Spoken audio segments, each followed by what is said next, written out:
नमस्कार दोस्तों, आप सभी का स्वागत है हमारे इस खास पेशकश में। देश में किसानों का हितैषी होने का दावा हर कोई करता है, चाहे अलग-अलग राजनीतिक दल हो, लेकिन दावा सभी करते हैं कि वे किसानों के हितैषी हैं और लगातार अपनी जो स्कीम्स है, जब भी उनकी सरकार रही हो, उस वक्त भी ये दावा करते रहे हैं और अपनी स्कीम्स गिनाते हैं। चाहे कांग्रेस हो, बीजेपी हो या कोई और दूसरी पार्टी हो जो इस देश में सत्ता में रही हो या किसी राज्य में सत्ता में रही हो। हम मध्य प्रदेश की बात करते हैं। मध्य प्रदेश में लगातार जो बीजेपी की सरकार है वो कृषि कर्मण अवार्ड जीतती रही है और किसानों का हितैषी होने का दावा यहाँ की सरकार करती रही है। वहीं 2018 में जब विधानसभा चुनाव हुए तो कांग्रेस सत्ता में आई और कांग्रेस ने इस चुनावी कैंपेन के दौरान ये वादा किया था कि अगर कांग्रेस की सरकार सत्ता में आती है तो 10 दिनों के भीतर किसानों का कर्ज माफ कर दिया जाएगा। अब यही कांग्रेस के लिए गले की हड्डी बना हुआ है। हालांकि कुछ जगहों पर किसानों की कर्ज माफी हुई भी है, लेकिन पूरे प्रदेश में ऐसा नहीं हो पाया।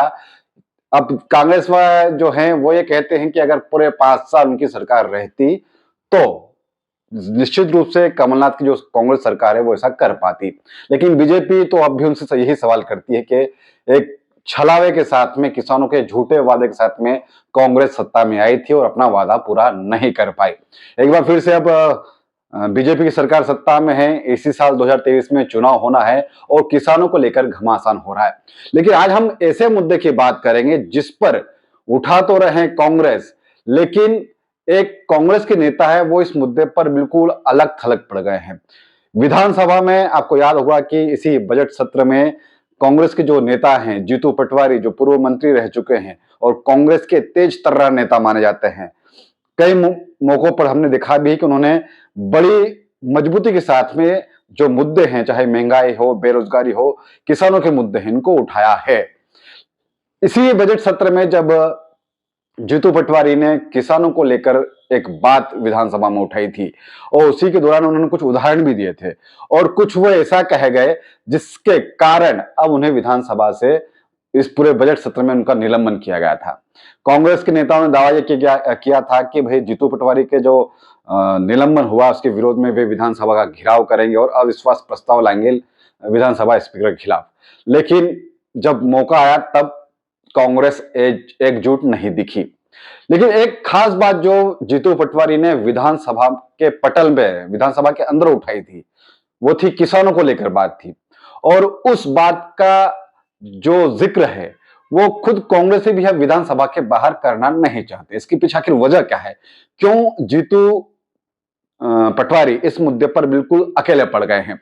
पहले मैं आपको वो क्लिप सुना देता हूं जो जीतू पटवारी ने विधानसभा में कहा था और आपको जानकर हैरत होगी कि किसानों की भी यही मानना है। किसान भी यही चाहता है कि जैसा जीतू पटवारी कह रहे हैं वैसा होना चाहिए।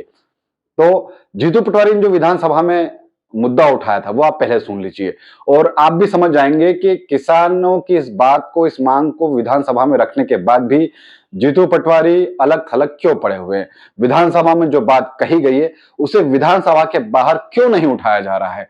क्या ये जो एक बीच में खबरें आई थी, हालांकि जीतू पटवारी ने इस पर अपनी सफाई दे दी और साफ कर दिया कि ऐसा कुछ भी नहीं है, केवल मीडिया के एक डोमेन में चल रहा है कि कमलनाथ उनसे नाराज हैं, लेकिन ऐसा कुछ भी नहीं, वो कमलनाथ उन सबके नेता है।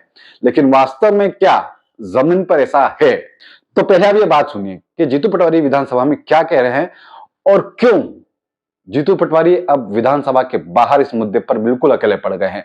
क्योंकि किसानों का हित का मुद्दा था, कांग्रेस चाहती थी इस मुद्दे को भुना सकती थी, लेकिन कांग्रेस ने जीतू पटवारी को क्यों अकेला छोड़ा? यह बड़ा सवाल है। क्या कांग्रेस के बड़े नेता जो ये जानते हैं कि जीतू पटवारी आने वाले समय में बड़े नेताओं के लिए दिक्कत खड़ी कर सकते हैं? क्या ये डर है उनके मन में या फिर कोई और जगह थी वजह है? क्योंकि किसानों की हित की बात तो सभी कर रहे हैं, सभी कह रहे हैं कि हम किसानों के हितैषी है। फिर इतनी अच्छा मुद्दा जीतू पटवारी ने जब विधानसभा में उठाया तो कांग्रेस उन्हें समर्थन क्यों नहीं कर रही और विधानसभा के बाहर इस मुद्दे को क्यों नहीं उठाया जा रहा है? पहले जीतू पटवारी का आप ये भाषण सुनिए। अध्यक्ष जी का नंबर आएगा, आप बताइए। मेरे जितने परिवार के लोग उस साइड बैठे हैं उनसे विनम्र प्रार्थना करता हूं, हाथ जोड़ के करता हूं, एक राजनीतिक भावना से ऊपर आके करता हूं। कोई कांग्रेस बीजेपी नहीं, किसान से हम ही सब चुन के आते हैं, आप भी, हम भी, कई किसान हैं, आप भी है, शिवराज जी भी है। क्या हम सर्वसम्मति से ये पास कर सकते हैं कि 3,000 रुपया पर कुंटल इस साल किसानों का गेहूं खरीदा जाएगा? इसमें आपको क्या आपत्ति है? प्रस्ताव तो कर ही सकते हैं, आप किसान हितैषी हैं, तो ये करना चाहिए। जब आए 10 साल से हमने वोट लिए, 15 साल से वोट लिए, आपने कितने में खरीदा था? तो हम सब मिलकर कितने में खरीदा था 2019 में? डॉक्टर साहब हमने क्या खरीदा था इसलिए हम हट गए, अब आप हो। तो मेरा निवेदन नहीं है कि क्या हम पहले से 3,000 कुंटल किसानों का गेहूं खरीदना चाहिए कि नहीं, हाथ ऊंचा करके समर्थन करो। आपसे भी मेरा आग्रह है, नहीं तो ये वीडियो गाँव-गाँव भेजूंगा मैं कि बीजेपी के विधायकों ने एक ने हाथ ऊंचा खड़ा नहीं किया 3,000 रुपए कुंटल में। आपसे हाथ जोड़ के समर्थन करो। हम कांग्रेस पार्टी का एक विधायक मांग करता है सरकार से, मुख्यमंत्री से कि इस बार की खरीदी 3,000 रुपए कुंटल हो गेहूं की। तो सुना आपने जीतू पटवारी क्या कह रहे हैं। जीतू पटवारी मांग कर रहे हैं कि गेहूं का जो मूल्य है वो 3,000 रुपए क्विंटल कर दिया जाए, और ये कह भी रहे हैं कि यहाँ पे जितने भी लोग हैं, पार्टी की बात नहीं है, ना कांग्रेस की ना बीजेपी की, लोग समर्थन करें, किसानों के हित में आगे आए। क्यों कांग्रेस जनों ने इस मुद्दे को इतना हाइप नहीं दिया जितना मिलना चाहिए था? तो क्या मीडिया डोमेन में, जैसा जीतू पटवारी कहते आ रहे हैं कि उनके और कमलनाथ के बीच में कोई नाराजगी नहीं है, सिर्फ मीडिया डोमेन में इस तरह का चल रहा है, लेकिन क्या वाकई में ऐसा है? बहुत बहुत शुक्रिया।